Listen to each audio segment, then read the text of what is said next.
Hello and welcome to episode 2 of the Roundtable. We're back again, and today we are going to talk primarily about the European Union and the refugee crisis and other associated factors. Once again, we have Jalil returning from episode 1. Hello, everyone. It's good to be here. And we brought on a man who I met while on the piss in London, so you must know he's a genius, Giuseppe. Yeah, how you guys doing? So, Giuseppe, since you're the new man, guess right. Will you sum up your ideas for us, your beliefs? Well, let's if I can sum it up, it would be like somewhat. I'm somewhat on the side of democratic socialism with some minor conservative views.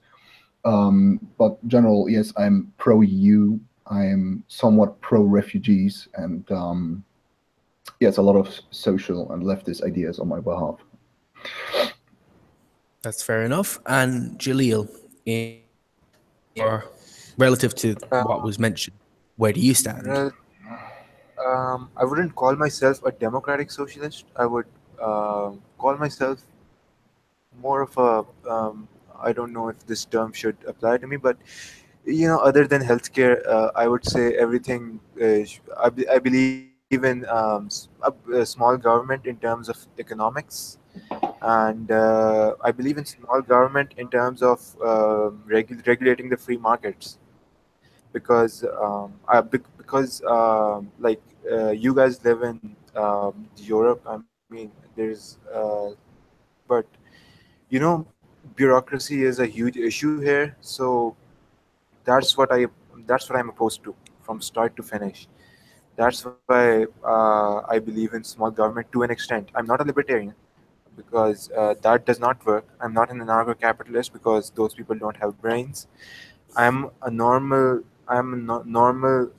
small government guy, and that's really important for where I live. So yeah, that's it. In regards to the EU and to the refugee crisis? Yeah. Pino, would you like to go ahead?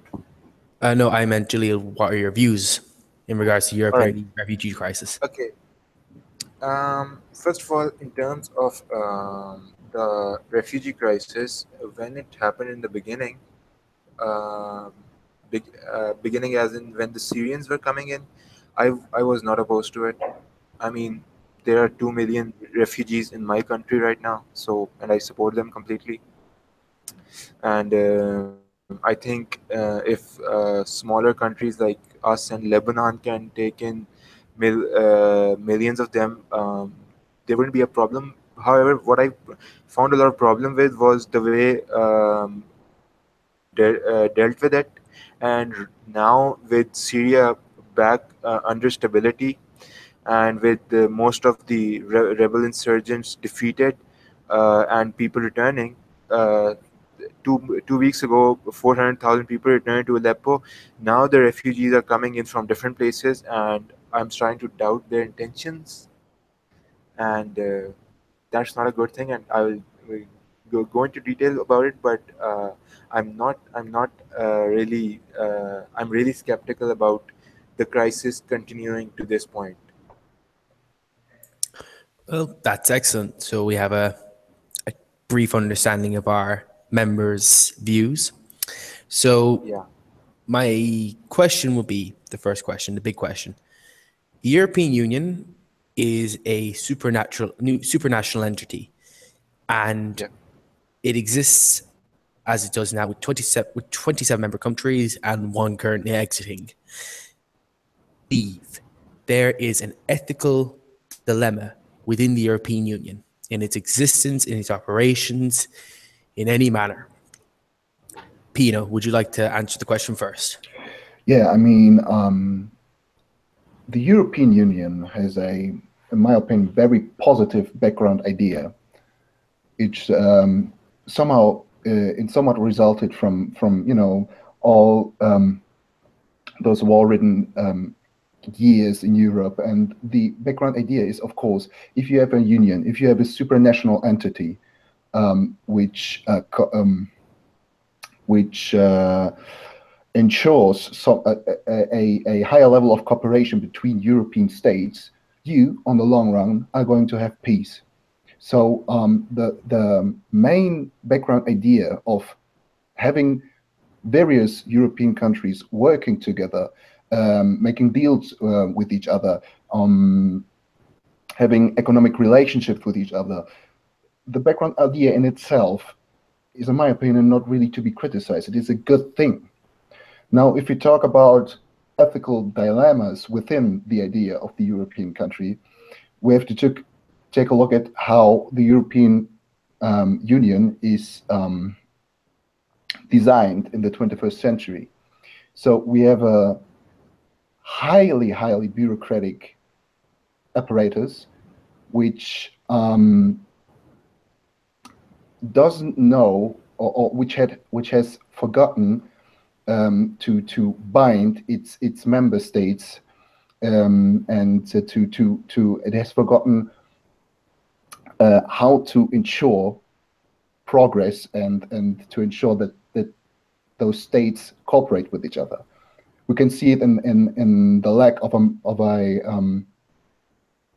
working migratory regulation, because, for example, nowadays Italy has to deal with a large influx of refugees, and they simply cannot handle it, especially south of Italy, where most of the migrants end up.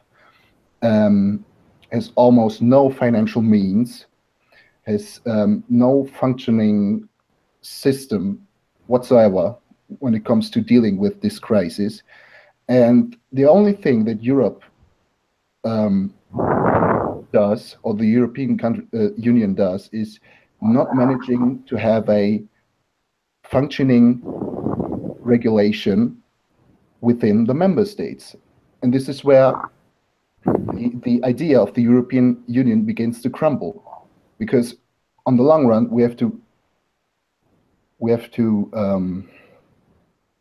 keep in check that the idea of the European Union is not destroyed by a lack of cooperation within the Union, and this is what we see nowadays.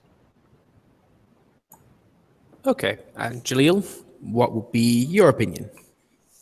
All right. I should start with what you said about the migrants coming to southern Italy. So okay, so I'm not 100% certain about what the exact numbers are, but I'm pretty sure most of the migrants coming in now are not from countries that recently seeing war. For example, Eritrea. Eritrea is a small country that seceded from Ethiopia, and they are a dictatorship. They are a brutal dictatorship. Even for African standards, they are a very brutal dictatorship. It's almost like a dystopian state. But people are coming in from there, but they weren't coming in before. People are coming in from sub-Saharan Africa. They weren't coming in before, and it is important to ask these tough questions. That what the what the US and Great Britain and France did in Libya, where they supported the ouster of a not a at least a legitimate government. All right, we can only say talk about a legitimate government because they do not have democracy there. It's not an idea that's in there that has developed there yet. It will develop naturally when it does. So when they left Libya for in ruins, you left a port city of Benghazi, which was controlled primarily by ISIS, and that's where all these migrants are coming from now. I wouldn't call them refugees because refugees are running from places where they have no other choice. That's what was true for the Syrians, but you have to ask yourself, if they're coming in from sub-Saharan Africa, and people, in some thousands, people are coming in from Algeria, Tunisia, and these are not war-torn countries. I can tell you their living standards are much higher than sub-Saharan countries. So you have to ask yourself, if someone is coming into the crossing illegally into Europe and landing in Sicily on a boat from Tunisia, which has a secular government which does not oppress people and recently voted that Muslims can marry non-Muslims, and is moving towards liberalism. Why are people coming in now? It's because of the porous border that's been created in the African side of the Mediterranean.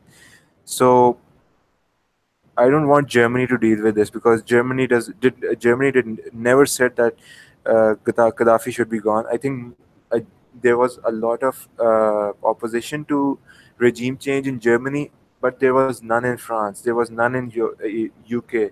These are the countries who should be handling this problem, and this problem starts and ends at fixing the problems in Libya, because as long as there's no proper government there and it's a failed state, these migrants will keep flowing in, and they're migrants, they're not refugees. Well, in my opinion, these are many points where I agree with you, because Yeah, sure, on the long run, if we want to deal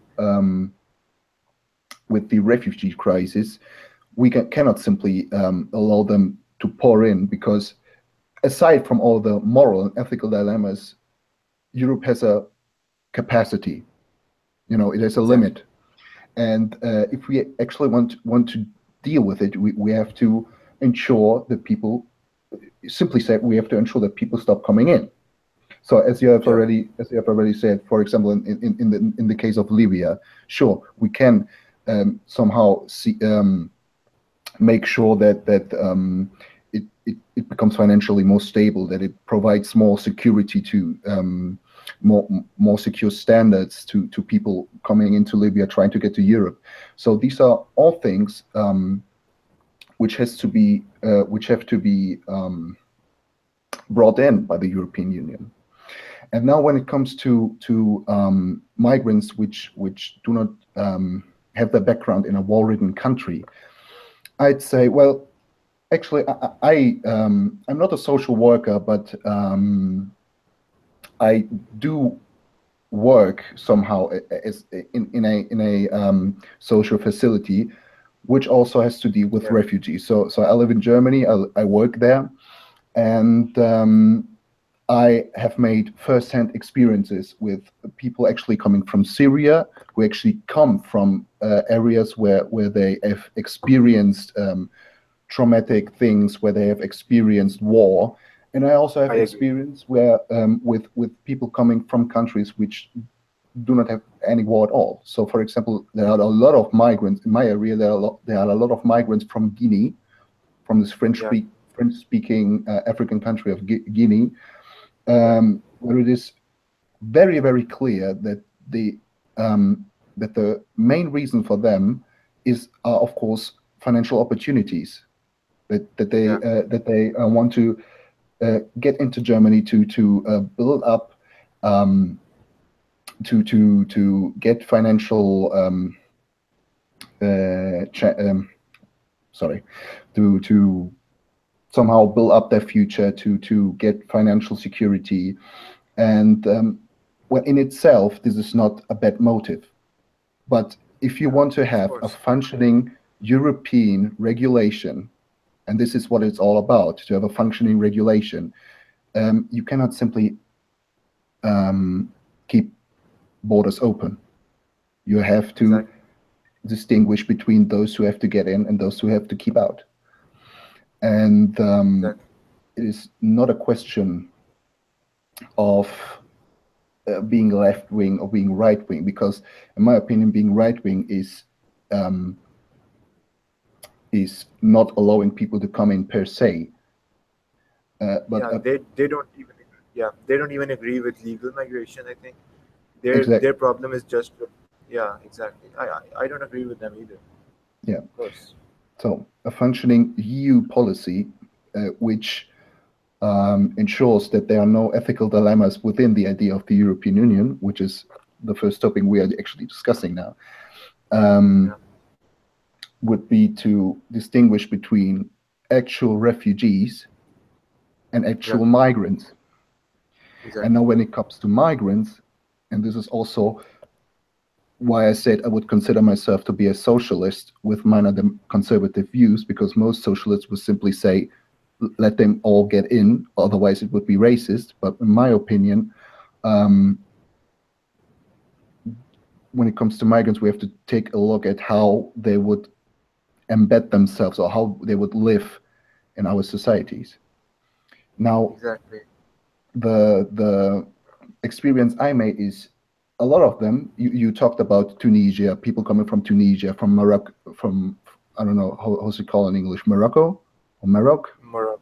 Morocco. Morocco. Yeah. Yeah, and Tunisia and Algeria, and the people that come from these countries generally tend to lie about their age, Yeah. lie about their origin of birth, and Yeah. end up not going to work, not not Yeah. finishing school, not taking any German classes, and that's where I think that's not what a working EU immigration policy should be all about. This is wrong. Yeah. Exactly. This is not, Yeah. because not only is it wrong for them to come in and getting the same benefits as people coming from Syria who actually have problems. They Yeah. also take away capacities for people who actually need help. Yeah. So if you want to have an ethical policy and a policy that is working, you actually have to have the guts to say, no, you cannot come into this country. I'm sorry. Of course. Yeah.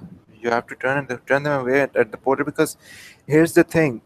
Like you said, the European Union or Europe as a whole has a certain capacity, right? And Yes. look, I have nothing against people from Tunisia and Algeria, because I'm Algerian, so I wouldn't hate this. I wouldn't hate those people because they're my own people at a certain level. But um, my mother, she like went there recently, and she says that most of these people who want to move to Europe without a visa or a passport are people who generally want to go to France or Belgium, because they speak French. Algeria speaks French more than Arabic, because uh, it was a French colony for a long time.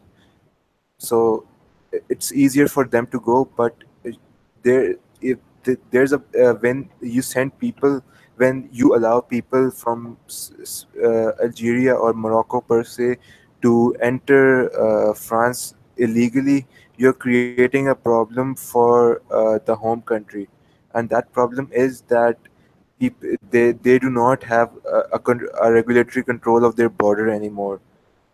Having economic zones for them is useless. I mean, Algeria Mm. has a very strong trade relationship with France. So, and these things I think are threatened when these people enter illegally. So it is important for us to. What I would I'm interested in knowing, for you personally, what is some what would you say is be the maximum kind of minimum kind of requirement for someone to be a refugee? To be a refugee, not a migrant. Yeah, someone to be allowed in illegally, or Okay. as an asylum seeker, asylum applicant. So, Yeah. so if you believe it or not, the German immigration policy on this is quite strict. For example, in the facility I work as a how do you call it in English? What do you call it? Let me say I work as a teacher, right? So All I'm right. currently I understand. studying to become a teacher, and I somewhat work as a teacher there. All right. And Yeah. I work with kids aged 13 to 17, and I have Yes. one Okay. kid there coming from the city of Damascus, and Damascus Yeah. is currently not in danger. Exactly. And so, and if you believe it or not, the German policy in this case is quite strict, because this kid is not allowed to stay. Yes. When it comes, Exactly. because as long, well, he's allowed to stay until he's 18, and then he's got to go, because Yeah. in this case he's not really in danger, is he? No, of course. Now, in my opinion, this is wrong, because sure, Damascus in itself is Okay. not in danger, but it's still in Syria, right? And Syria is very, very unstable. Although I don't know at what point the war currently is heading to, but I know that Syria is unstable. It's under the control of Assad, and the north is under certain Kurdish influence. All in all, the major cities are safe now. Mm, Other than Raqqa, there's still some fighting going on in Raqqa. But yeah. I mean, Aleppo has been safe for the last 6 months. As I mentioned, 400,000 refugees have returned to their homes in Aleppo. Mm, mm. Yeah, but see, that's where my opinion comes in. But still, the war isn't over. Or in another case, Yeah, it's not. I also work with Somali refugees. So we have one kid. He's like, I don't know. I think he's 16 years old, and Yeah, he's from Somalia. So generally known Somalia as a shithole. And yeah. They have a civil war. yeah. So and refugees, or at least refugee kids, who want to have a permanent stay in Germany, have to undergo some sort of interview. Yeah, And because this kid, he didn't really understand what this interview was about, because it's in German, right? And he answered the questions, but he didn't really make clear why he should stay in Germany. And although he's from Somalia, where we can yeah. be pretty sure that no matter where you stay, it's going to be shitty for you, Of course, of course. he's not allowed to stay. This Yeah, is, in my opinion, also wrong, because Somalia is still Somalia and it's still a shithole. Then yeah, again, you have other cases where you have people pouring in from Morocco or Algeria, and only, I also had a case where I don't know what was his name. I forgot it, but he told us he was 17. He was clearly yeah, 22 or 23. It was clear, yeah, and yeah, he had already problems with the police. He sell drugs. He also he did all kinds of shit, and yeah, he didn't have to go through these strict regulation policies. So yeah. Exactly. fair policy, a fair regulation policy would be, first of all, take a look at where these people actually come from, and then second of all, make sure that they have a realistic opportunity of staying in a German society, in a German modernized society. Because if you have someone who is already 18, is unwilling to learn a Yeah, language, is unwilling to work, is unwilling to go to school, he's useless. He's useless. exactly. So, and I mean, I wouldn't use the word useless. I would just say useless not being dealt with properly. yes, Yeah, I would say the not yeah, being yeah. dealt with properly. Yeah, I'm yeah, being I understand. politically correct here. Of course, it's okay. It's of course it's okay. I'm just joking, man. Yeah, It's no, alright. no, no. Yeah, yeah. Yeah. So, um, yeah. What was I about to say? So yeah. Some if they don't have a proper future, they shouldn't stay. If they don't have a proper future and don't have a real reason, meaning not coming from war-ridden countries, then they should not be allowed to stay. Yes. So Germany's economy is bigger than the UK, right? Yes. I think Yeah, so, of at course. least. Yeah, yeah. I think so. Yes, of course. Uh, So here's the thing. Um, Germany, despite there being a powerhouse, they are still going to have a population struggle. All right, and I do not care about the demographic changes. I do not care about the demographic changes anywhere in the world. All right, Yeah. whether it's at whether it's at my country, whether it's anywhere else. All right, so here, but here's the thing. I like this Reuters article. It says that only 13% of recent refugees have found work in Germany. Is I would not go directly into it, but do you think this is a correct survey? I'd actually say yes, this is a correct survey.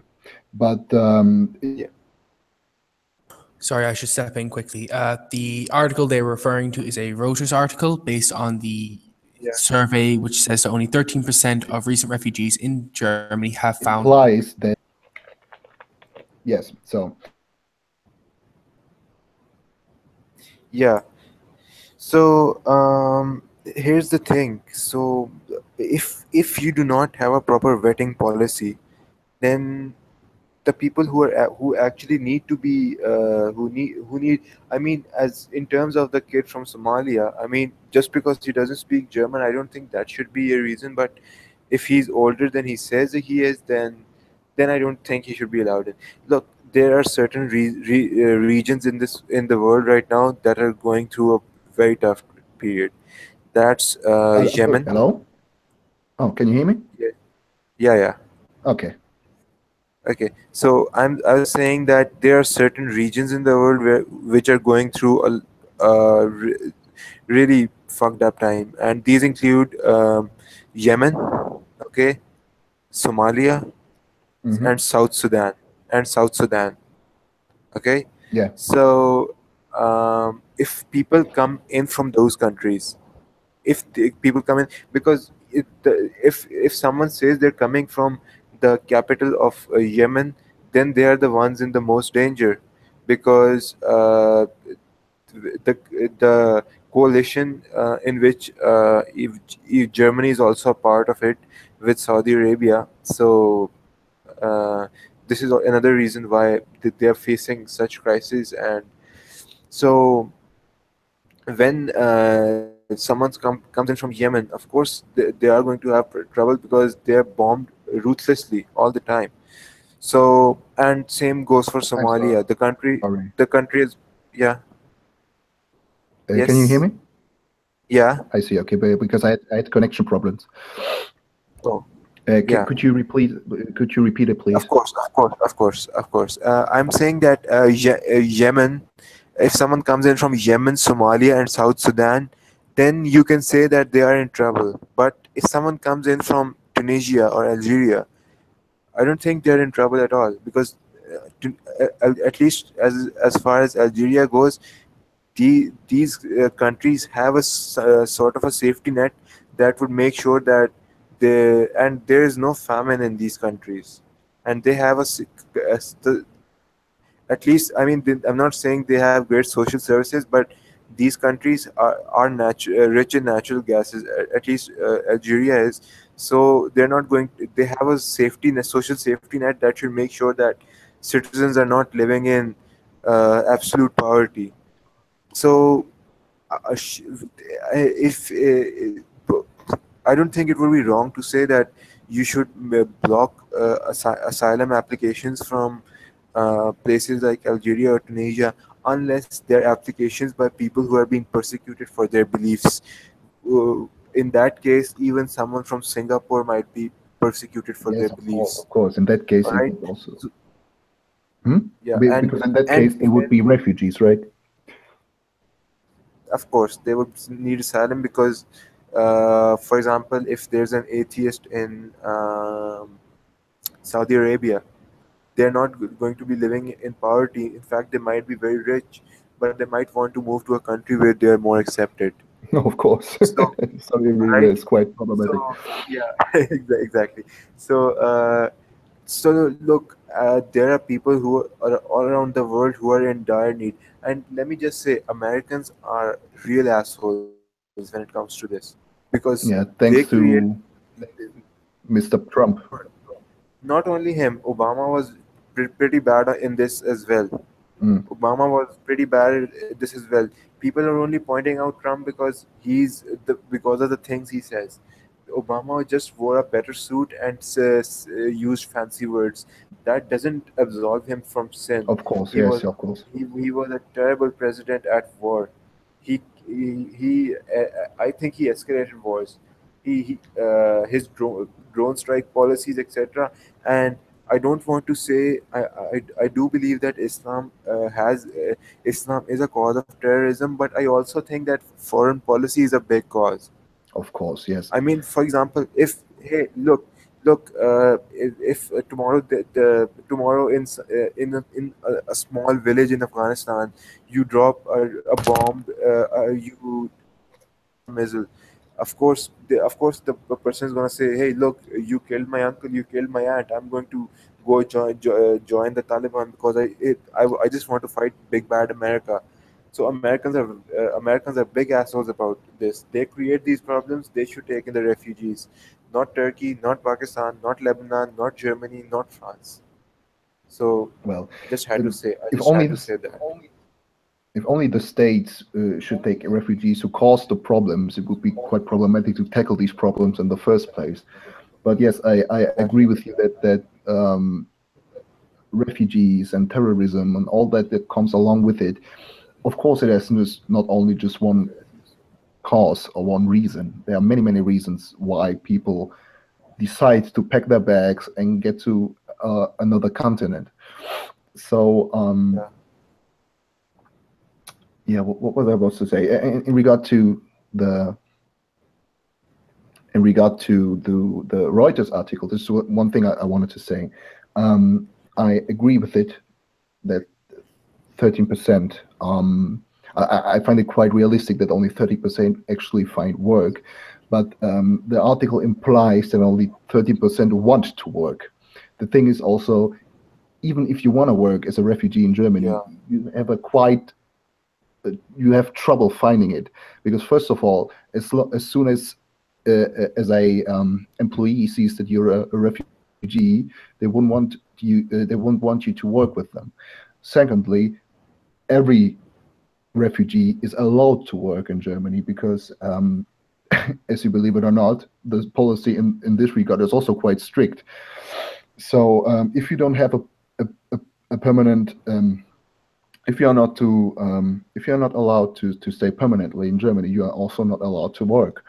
So yeah. which also is stupid in my opinion, but that's how it is. So yeah, that was the last thing I wanted to say. Yeah, I agree with you on that as well. I do think that there are problems pertaining to the kind of bureaucracy that goes on in the EU. But Germany took in 1 million. Can't other countries do that? Like, I mean, there. I mean, Poland should take some in if they are taking benefit of being in the EU single market. They should follow the other policies as well. Well, I also agree with you on this point, because a working and ethical EU policy should also include that all member states do their fair share, right? Yeah. But I also think that other countries, now aside from the EU, for example, you have you have rich Arabic countries which also should be somehow told that they should take in Definitely, refugees. Saudi definitely, Arabia, for definitely. example. Oh yeah, they should be the first ones. Yeah, of course, because not only do they have the financial means to take in refugees, they are also culturally alike. They do not have to worry about how are they going to assimilate into our society and so on and so forth, because Saudi Arabia and, for Um, example, Syria. no, So, I would have to disagree with you on that. Syria is very different from Saudi Arabia. but it's still more similar to Syria, Okay, to Syria than Europe. You know what I mean? yeah, I agree. But a thing I would like to point out to you is even if there are a lot of different groups in Syria, and most of the people who are under threat from the rebels that are funded by the US and Turkey and Saudi Arabia, though most of these people are from minorities, and as you know, in Saudi Arabia, minorities don't do really well. Unless you are a Salafi, you won't do well. So I mean, a better. I understand why they don't want to go in, but yeah, Saudi Arab should definitely open their borders up to conservative families. Of course, the U.S. and Saudi Arabia and Turkey. I mean, well, Turkey. To be honest, Turkey has the second largest refugee population in the world, so I can't blame them. But Saudi Arabia and US should take in, because most of the mess is created by one's wars and the other one's ideology. I see. I'm just being, I'm just being brutally honest. Saudi Arab uh, exports the brutal radical Islamic Salafi ideology, and the US starts the wars. Why don't they take them in? And look, another thing I'm very much against is the EU, the European Commission forcing countries to take refugees in. If they do not want to take them in, like the Czech Republic or was it Croatia or Hungary? If they do not want to take them in, it's their choice. So here EU is wrong in trying to force them to take in refugees, but in case of a country like Hungary, their prime minister, I think, should shut up and let other countries pursue their own policy. Just because Hungary has this conservative government doesn't mean other countries do as well. So there's blame on both sides, just like Trump said on many sides. Well, So I'm against the EU bullying countries as well, saying that okay, you have to take them and you have to take them in. Although I am against Croatia saying, look, sorry, the Czech Republic saying we want to take advantage of your single market, but we do not want to help you with this crisis. okay. Can I? But Can, they still shouldn't be forced to do it. yeah. Yeah, Can I do a little thought experiment? Let's say I have a contract for you, and you sign it, yeah, and this contract says, I don't know, yeah, every month you give me $10, or I don't know, right? And you refuse to give me $10, and yeah. I come to you and I tell you, well, this contract says you have to pay me $10. It sounds simple, but it hits the point, because European countries are part of the Schengen contract, of the Schengen Abkommen. So Schengen area, yeah, yeah, Schengen area. so it's not about bullying; it's about fulfilling the how do you call it? It's about fulfilling your fair share of doing what Well, is I agree. expected from you.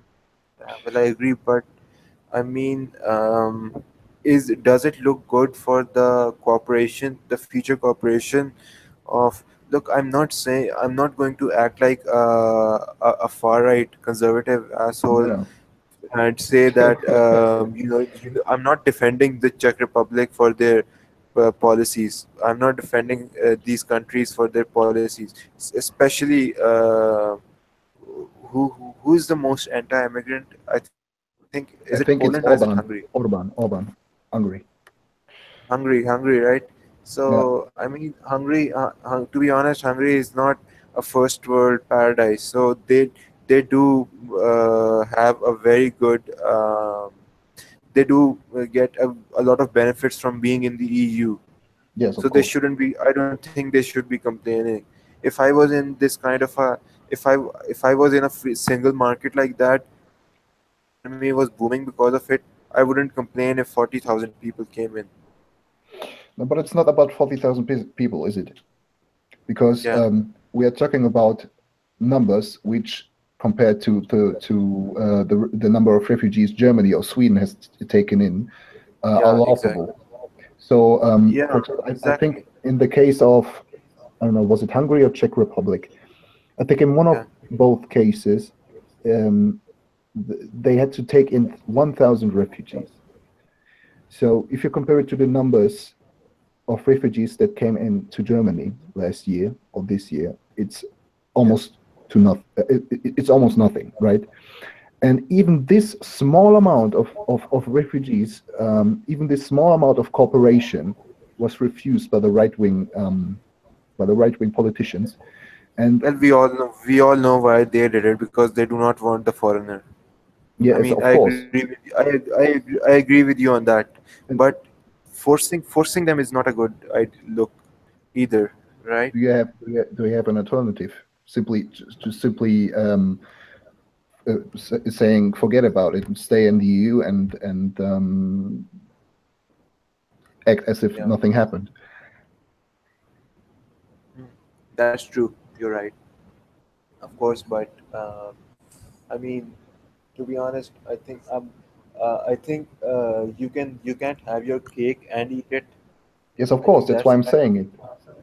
Yeah, but like my main issue is that, look, people don't just come looking for economic opportunities. If I move to, for example, Germany, or my first choice would be France, because of I understand some French because of my mother.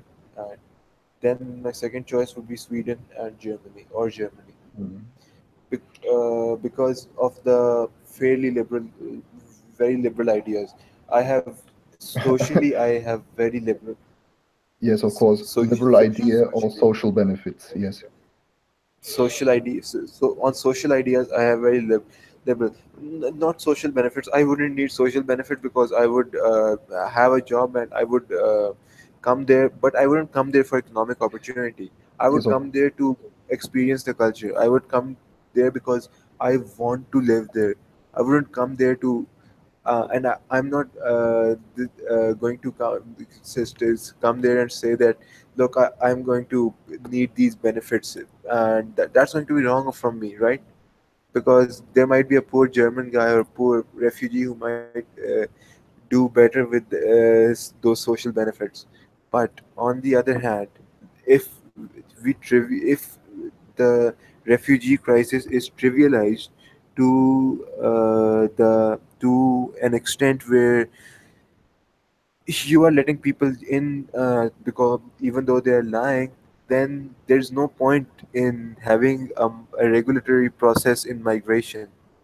What's the problem in yeah. having borders and having nation states? Yes, I agree with you on this as well, Yeah, because the the the weird thing about it, for example, in Germany, the weird thing about German policies in this regard is that in some cases or in some regards it is way too harsh, and in other regards it is way too politically correct.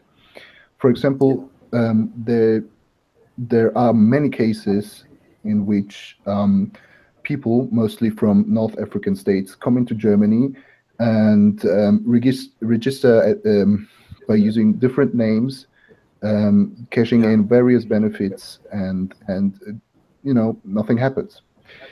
yeah, And the German authorities know about this. They know that people tend to use this system for their own benefit. yeah, And but they are, for example, German authorities are not allowed to check the refugees' mobile phones.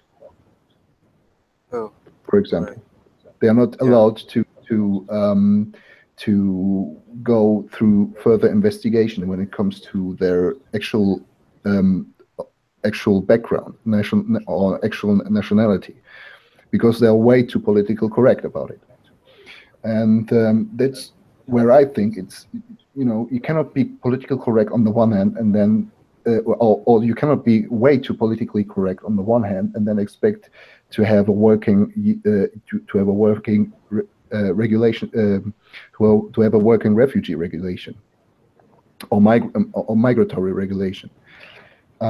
So yes, you have to have the guts to say, well, you do not fit into our laws, you do not fit into our definition of a refugee, so you have to keep out. Of course, I agree with you completely.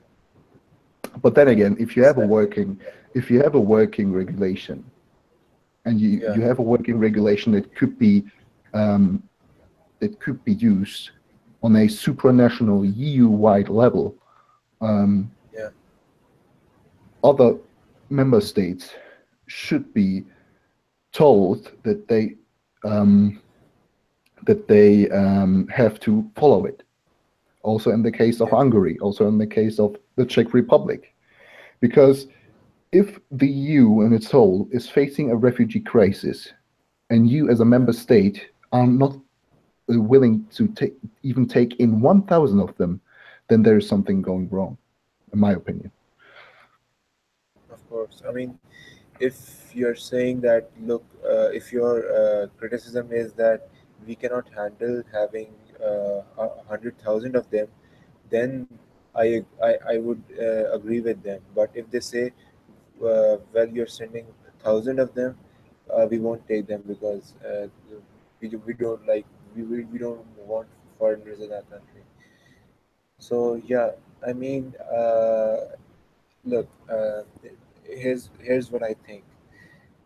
If you are going to have a supernation, if you want to have a supernation like this, you need to either say that, okay, we are just, and or you're either going to be like a confederation where you're a loose alliance of cooperation, or you're going to be like a proper supranational republic where you follow the same laws everywhere.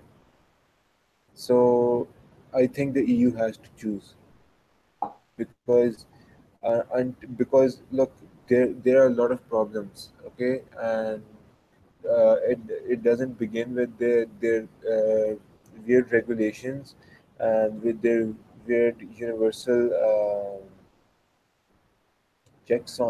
universal checks on labor markets and agricultural policy, and how the eurozone affects countries. And what are your thoughts on Angela Merkel? Because I think she's trying to run a super state, a super state that is centered around Germany. And what is exactly the question? Okay, what are your thoughts on Merkel, your chancellor? My opinion about her. Yeah, and how she's dealing with this issue, migration. Well, I'm not a big fan of Merkel either, but I also don't think that she's some sort of EU-wide dictator, which is trying to force German views on other countries. I think that's way too exaggerated. But of course, Germany is the biggest country in the European, or is at least from a GDP standpoint, the biggest country in the European Union. It is one of the most powerful countries beside France and until now the UK. And of course, if you have a union and some states are bigger and then some states are smaller, the bigger states have more to say. And especially in the case of Germany, which has a keen interest in upholding the European Union, has a lot of financial obligations towards the European Union.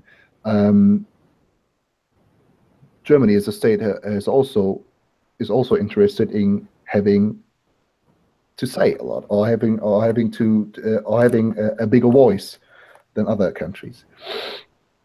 But I think Merkel is, of course, working for a stronger EU. She wants a strong EU, especially now in the times of Trump in the one hand and Putin on the other hand. She wants a strong EU that is more autonomous in regard to these other great states.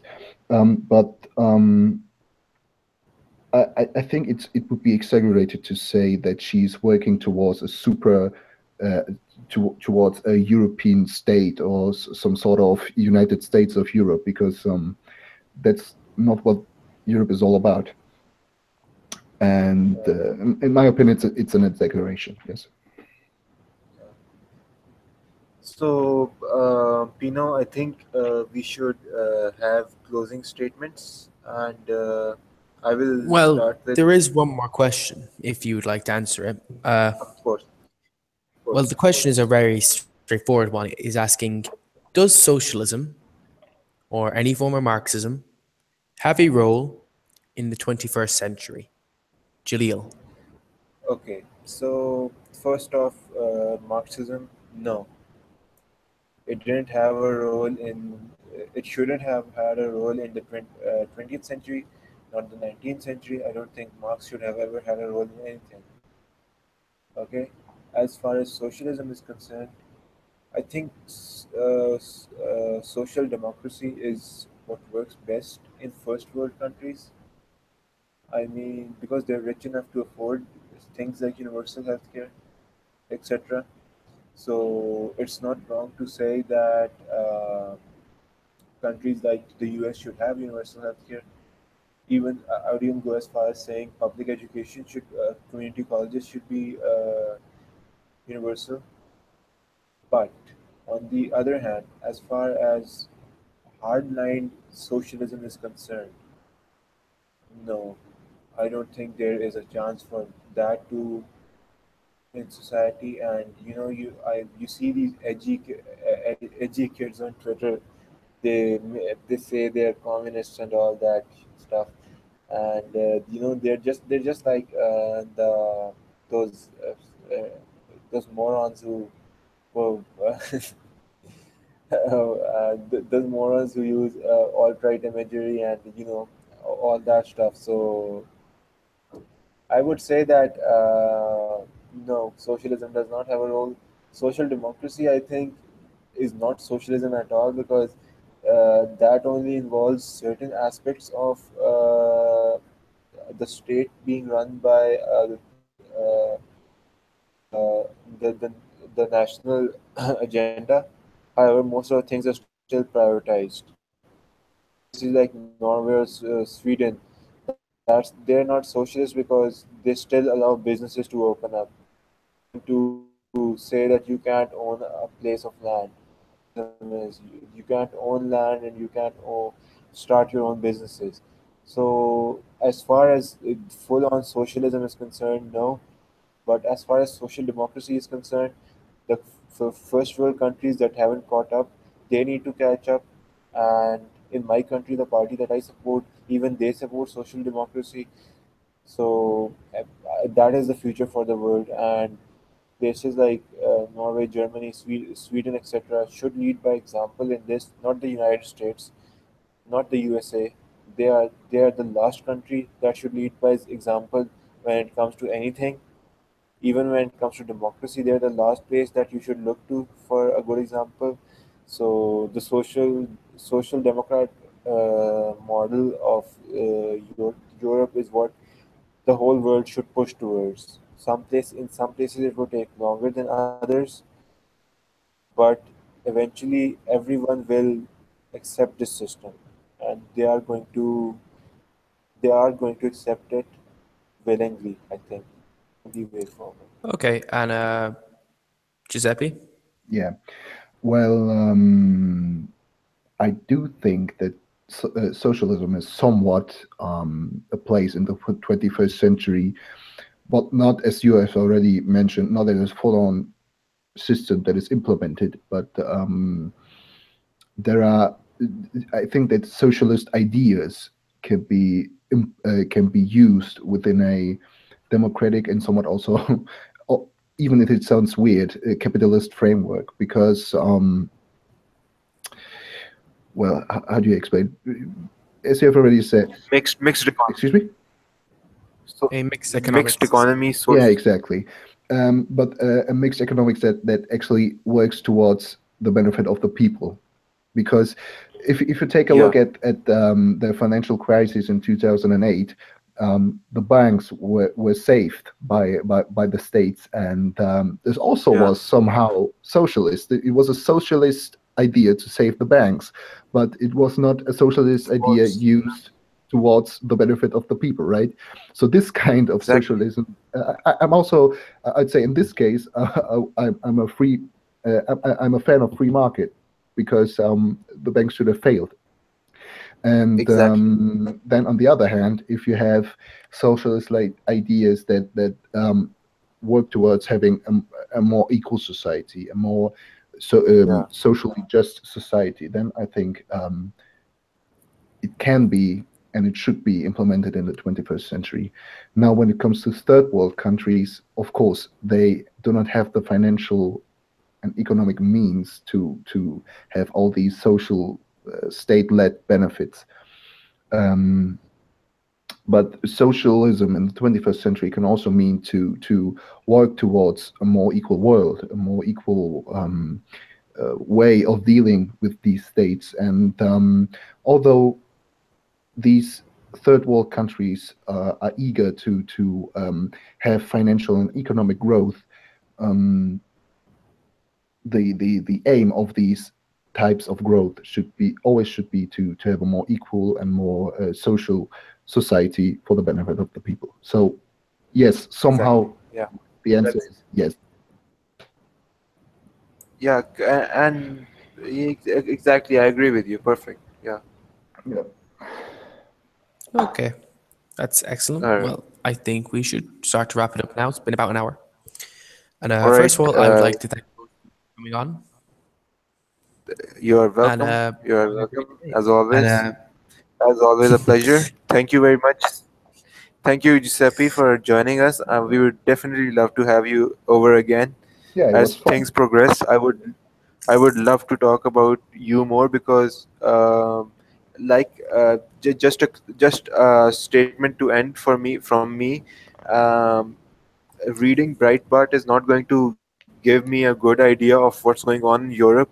Neither is reading Huffington Post because they are around us. But talking to someone from Germany is going to give me a better idea, and that's exactly what happened right now. And I would like to really thank you for coming on, and it was a pleasure to talk to you. Yeah, it was also a pleasure for me. I had a lot of fun because it was actually the Yeah. first time I ever did something like that. And of course, I would be honored to participate once more in such a debate, and it was fun. Thank you. Yeah. Well, last question: which city are you from, Giuseppe?